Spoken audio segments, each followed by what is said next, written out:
Welcome to Project One. Building a strong community takes each one of us, and Project One is the place to start. 1 hour, one person, one life changed. On today's show, we'll feature an organization that is changing lives and transforming our community. So get ready to be inspired. Here's the host of Project One, Jan Johnson.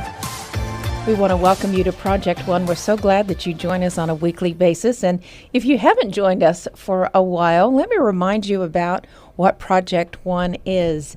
It's an initiative of Salem Media Group where we want to just engage our listeners with amazing organizations in the San Antonio and Bexar County area, as well as surrounding areas that are making a difference in the lives of individuals, from little ones all the way up to seniors. And it is just a privilege to weekly come to you and introduce you to different groups that are making a difference. And some of the stories we've been hearing as follow-up from that has just been incredible, of how families have gotten together, co-workers at employments have gotten together and decided to get involved with some of these organizations. And today we have in studio Forrest Miller, who is the Diversity Recruitment Specialist, and also Rick Cook, President and CEO of CASA.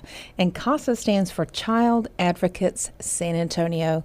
So welcome, gentlemen, into the studio. We're just going to visit today. I'll probably shed a couple of tears. But thank you for coming in and taking time and just letting our listeners know about CASA in San Antonio. Well, thank you very much for having us. We're very honored to be here and to have the opportunity to talk about CASA, to be able to tell our story. And obviously, we're a volunteer organization.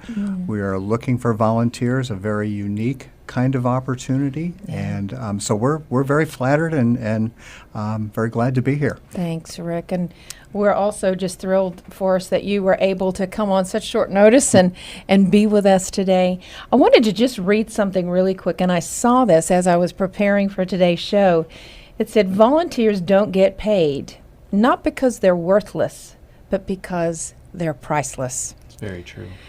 So tell us about CASA and what it is that you do in the community to make a difference. And then we're going to be talking after the break about how volunteers are those priceless volunteers with you guys.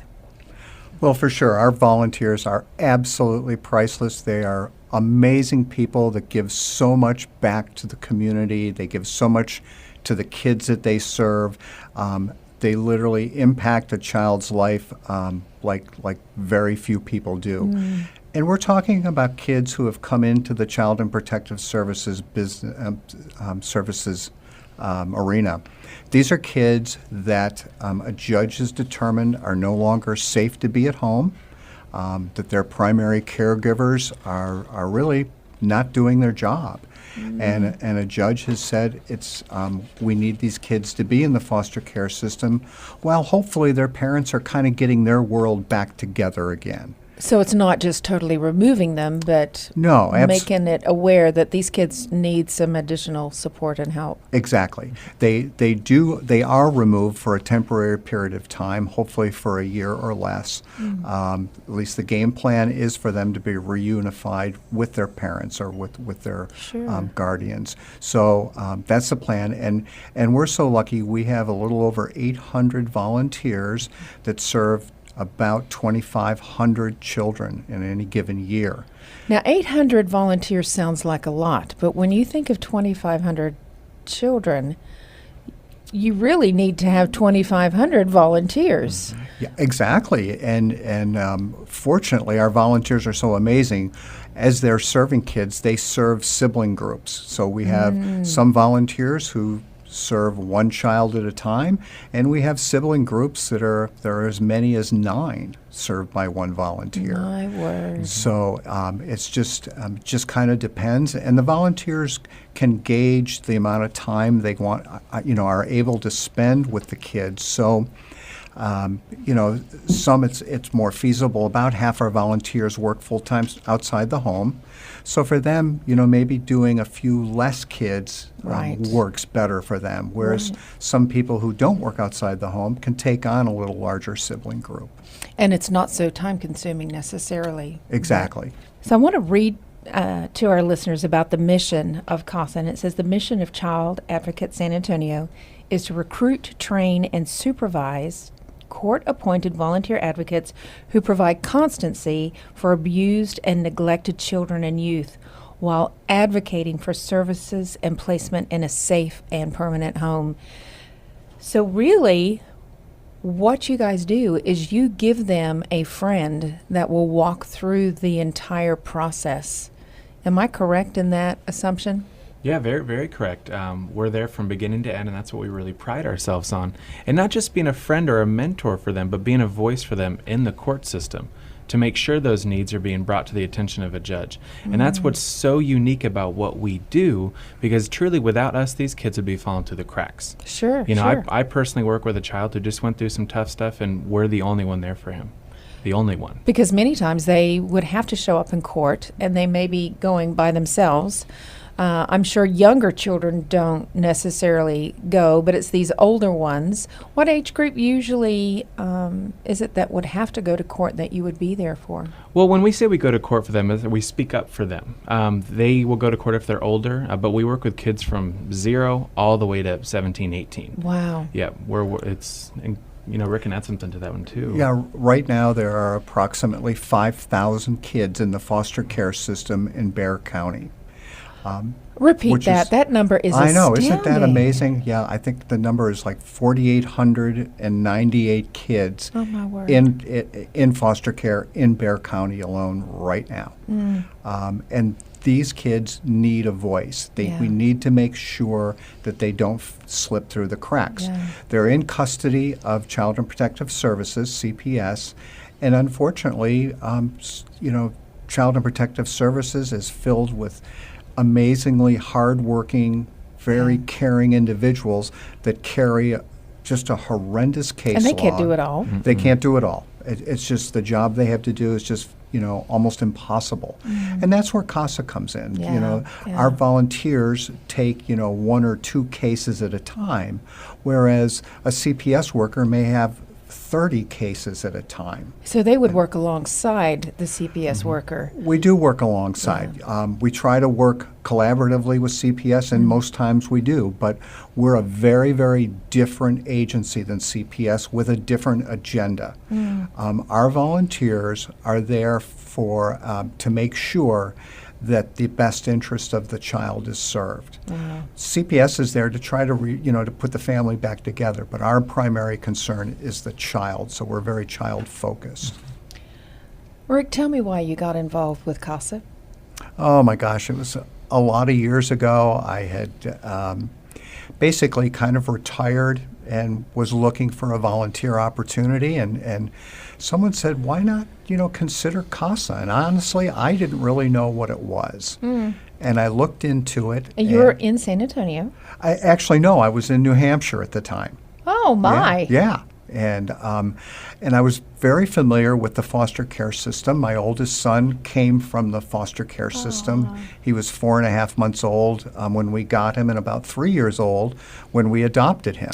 So I was kind of familiar, but that was many years ago. Sure. But the cause just kind of spoke to me. And as I got through it and got into it and went through the training, it was just it just touches your heart. It's not for everyone, for sure. Yeah. But for those people who really want to make a long-lasting impact on a child's life, I can't really think of a better way to do that. These kids desperately need, someone to walk through this system with them and to make sure they don't slip through the cracks. So how did you get from New Hampshire down to hot South Texas? I got here as quick as I could. That's all I can tell You you. weren't born here, but you got No. here as quickly as you could. As they say, absolutely. And I love San Antonio. It's an amazing city, amazing people. Yeah. And we're so fortunate to have such incredible volunteers that are living here to serve these almost 5,000 kids that Wow. definitely need them. San Antonio is definitely a jewel when it comes to people who want to just jump in and help, which is amazing. There's a lot of other cities that they can't find enough help. So, Forrest, how did you get involved with CASA? Actually, I used to, during my college years, I worked in the education system. I taught pre-K, I taught after school for multiple years, and I loved working for children, and I traced that back to when I was 7, I had leukemia. And a lot of times, my my dad was military, my mother was pregnant at the time, so they weren't able to really be there for me in the hospital, so I always didn't have that constant presence. So I've always wanted to work for children, and then inevitably I finished college, and you're on the great job search, and I go, okay, I don't want to be a teacher, but I want to work for kids. Yeah. And I stumbled upon CASA on the great Google search, and ever since then it Love the Google machine, don't isn't you? it? It's a great, and I found that CASA was there, just truly there, making these measurable impacts for these children. So, long story short, I just really wanted to work for kids that need it most, and here we are. Now, as we prepare to go to break, you were telling me a little bit about how you were taking care, and you've got a child that you're involved in. Mm-hmm. Walk me through that experience. We've just got a couple minutes here, but briefly, tell us about an experience that you've had helping with a family or a child. I'll be honest with this child specifically. There was a day that he really needed me to come pick him up from his house and take him out and just take him for some coffee. And there was court that day, and I just took him out. We just chatted, and I said, man, what do you want to do? Like, what do you want today? He's like, hang out with me. Just be a friend. Be friends, and that was it. And that was one of the most things, just a kid that was in the system but just needed someone just to say, hey, happy birthday, those little things. Because his birthday was a couple days before. Wow. And I brought him a football, and he just treasured that. And I was shocked. He held it, and he's like, thank you. Is that one moment that sometimes it's those simple things. Mm-hmm. So as we prepare to go to break, we're going to be playing you a spot of what it means to be a part of Project One, and you're going to hear from Natalie Hardy, and she's going to be talking to you about getting involved in Project One. And as we've talked before, there's so many organizations that you can get involved in. But if your heart and passion is for children and being there for them, sometimes, like our theme is for Project One, 1 person, 1 hour, 1 life changed. That's being a CASA volunteer. So we're going to find out right when we get back from the break how you too can get involved.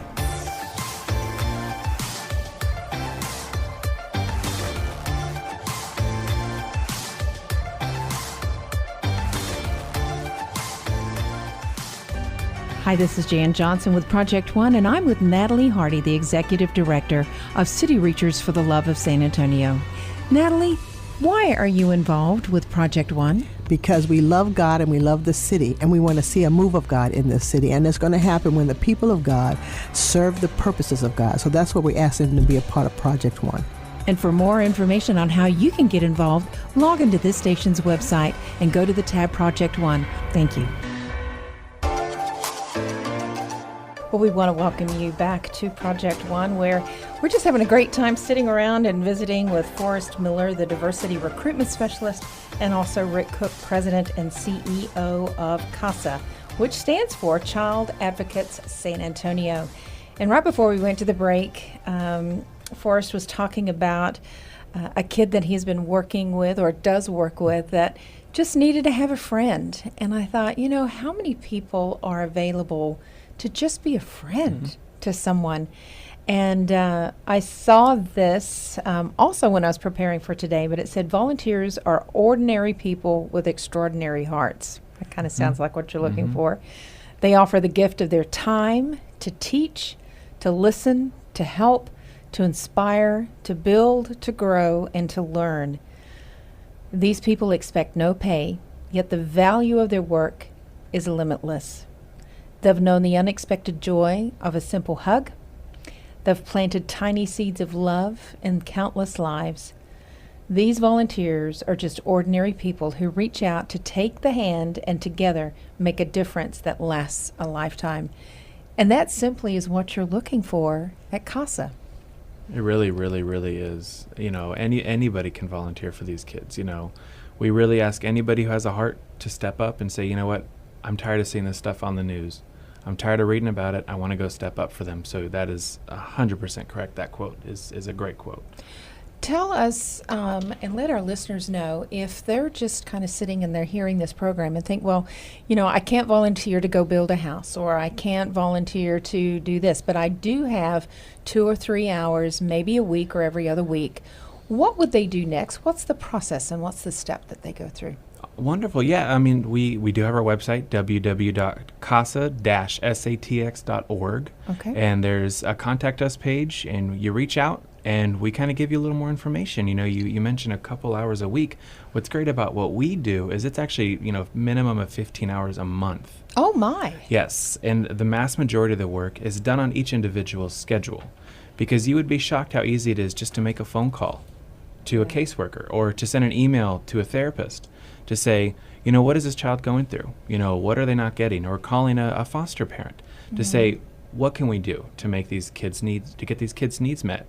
And that's all it takes. And sometimes it's just making that simple phone call. Or even a text message. Everybody texts these days. I mean, I'm texting caseworkers all the time. And the only requirements we have that are time requirements is you do visit the child or children at least once a month, a minimum of once a month. And that is at their placement. But what's great about these moments is not only are you able to go and see where they're staying, make sure everything's going well, you have an opportunity to take them out, take them to the zoo, McDonald's, to the park, things that you and I probably take for granted more often than we should, that these kids just simply don't get. You take it, like when I brought the football to that child, something that simple. Yeah. And not only we ask you to visit these kids a minimum once a month, but you also go to court for these kids. And that's so talk us through that process. Yeah. What is involved with that? Yep. So leading up to it, after you start working for these kids, that's when you start doing, your advocating and your investigations. Honestly, I say it's like you're like a detective. You're a fact finder for these kids. You're gathering all this information that needs to be brought to the attention of the judge. And when I say you go to court for them, it's at that moment that all these people that you're contacting, all these things that you've noticed, you have this really simple one-page CASA court report. Now, mind you, when the judge looks at stuff that's going on for these kids, it's usually just pages upon pages of stuff from CPS. And the judge doesn't have time to look at that. But we hand him a one-page CASA court report, and I've seen it happen. He looks at it and he goes, oh, CASA thinks this child needs to get prescription glasses. Do it. Wow. CASA found out that this child is in the correct school grade. Well, let's get him back where he's supposed to go. Do it. What's great about what we do is over 95% of the time, all of these things we bring to the attention of the judge, a judge will implement. So when you go to court for them, you're not alone, mind you. You're with a CASA staff where they're working with you. But you're standing in the gap for that child. You are making sure they're not falling through the cracks of a broken, overburdened system right now. Yeah, and that's a good way to put it, broken and overburdened. Yep. So when someone does contact you, which we will have on this station's website, by going to the tab Project One, and you can click on all of the information for CASA. We'll have their contact information, their website, and phone numbers of how you can get in touch with them. But how long is the process before they are approved to get involved? Because I'm sure you have to have them go through background checks and things like that. How long does that take? Yep. So once they initially reach out, we have, honestly, a 24-hour turnaround. I did some of that work this morning where we get an email, we call them, we tell them the next steps, which is there's an application you fill out that is always included in an email we send you. You fill that out, you fax it to whatever most convenient for you, and then we find out which training works best with your schedule. Now, here's the kind of bulk of time that it does take to become a volunteer, because there's multiple training times throughout the year. And there's 33 hours of training that you go through where, let's say, for example, there's a class that starts on July 31st. It's an evening class that goes till August 17th. It's every Monday, Tuesday, and Thursday from 6 to 9 p.m. And you go through trainings that are taught by former caseworkers, former CPS staff. Volunteers have been with us for over 10 years. So you don't go in blindly when you are selected? No, we try to prepare you for anything and everything you might go through and experience while you become a volunteer, and really go through this ongoing screening process to make sure you're okay with what's going on. You're going to be equipped to handle what you're ready to go. Yeah. But what's really great about all this training is at the end, you actually get sworn in by a judge. You have this great ceremony where a judge will stand and say, raise your right hand. You'll get sworn in. And what's amazing about those is Rick is actually the one who helps do a lot of that with both of our judges, because we work with two main judges here in Bexar County, Judge Richard Garcia and Judge Charles Montemayor. And Rick has a lot of funny jokes with them. For example, if you don't wear a tie to Judge Garcia's court, he will give you a really goofy tie. And really? You can check out our Facebook, because Rick actually has pictures on there where he wears those. Yeah, but it's an easy process. I know it always sounds like a lot, 33 hours, but you know what? it's worth it, because the moment you start picking up a case, you realize the difference you're making. Well, the last thing that you want to do is have people who say, yes, I can do 15 hours a month and get involved, and they are not emotionally or even mentally prepared for it. And then that breaks the heart of a child again. Yeah, exactly. That's a really important point, that it's so important. We ask for at least a year's volunteership by our volunteers, 1 year commitment, because while these kids are in the CPS system, they have all these people coming and going in their lives. They honestly don't even know who they are. They don't remember their names, and they're changing all the time. Yeah. But the one constant, the one person that they can count on is their CASA volunteer. And that's why even the kids tend to change where they live frequently. Yeah. Their life is in turmoil. And to be able to have that one constant person is so critically important. Well, and that's part of your mission when we read that earlier, constancy, that you are there from the beginning through the end. And I'm sure for some of your volunteers that you've had, I'm sure that they're still in touch with some of the kids that they were involved in, and now those kids are grown. I'm sure they're still a part of their lives. Absolutely. I'm in touch with a kid who, his name is Jimmy, and I was his CASA volunteer almost 10 years ago. And he's now, 25 years old. Wow. And I'm in contact with him almost every week. We're Really? texting. He's in New Hampshire, I'm here. And but we still have that relationship, and probably always will. And he certainly has some challenges, but he's a great kid. He's had the same job, working at the same bike shop since he's been 15 years old, and he has really kind of survived the foster care system, and has done well. What it's really sounding like is that you don't really have volunteers; they're more mentors. Even though you call them volunteers, I'm sure in the time that you spend with these kids, you're developing them as young adults as they're growing older, and helping them, and going and sitting down with a young man and having a cup of coffee. There's life things that come up that you can mentor them through, like you've done with this kid, Jimmy. Absolutely. And we kind of use the term volunteer. That's more of a pay status than it is, anything really. I mean, the people that we have that are our volunteers, they're so invested in these kids, and they care so much, and just go above and beyond, way beyond what a volunteer does. And so we do say, it's not a volunteer opportunity for everyone. A lot of people will, are up for painting a building or spending a day, which is awesome. Yeah, and that's needed in the city. Absolutely it is. And there's so many wonderful nonprofits, where they can do that in San Antonio. Yeah. We're very lucky to have that. Whereas CASA is a little bit different. It is that ongoing relationship sort of volunteer opportunity.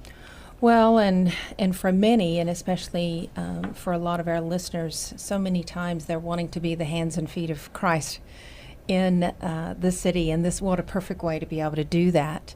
But for our listeners, as you've been hearing both Forrest and Rick talk about this, Forrest kind of made a mention that, the volunteers will often take the kids out to the park, or they'll go to the zoo, or maybe they'll go to a missions game, Roland, or just go and do some fun things. So if you're a business owner and you know that you could probably buy 100 Happy Meal coupons or something, get in touch with CASA as an organization and adopt CASA and say, look, we want to provide for you so many meals or so many tickets to, a Rampage game or tickets to the zoo. Invest. Not only could they use your financial support, but if you're a business, and maybe get some of your staff involved and come up with some creative things that CASA could then turn and give to the volunteers, so that it's not necessarily coming out of their pocket, but you're blessing these kids. So if you are a business and you can get involved that way, I'm sure Rick would love to talk to you if you would like to financially get involved with CASA. But if you just have a heart where you want to be there and stand in the gap on behalf of these many kids. We have the contact information again on our website, and everything that you will need to know to get in touch with either Forrest or Rick will be there. And again, coming up soon, we will have our mixer where they will be there, being in person, so you can meet them and find out how you can get involved. But don't wait for our mixer. Get in touch with them today, get involved, and make a difference like what Project One stands for. 1 hour, one person, one life changed. And you can be that life-changing key to many kids that just need someone to be like what Forrest did. Have a cup of coffee or take them out for a Coke and just sit and talk with them. Thank you for being with me today, and thank you for just inspiring us all to just make a difference. Thank you very much. Thank you, ma'am.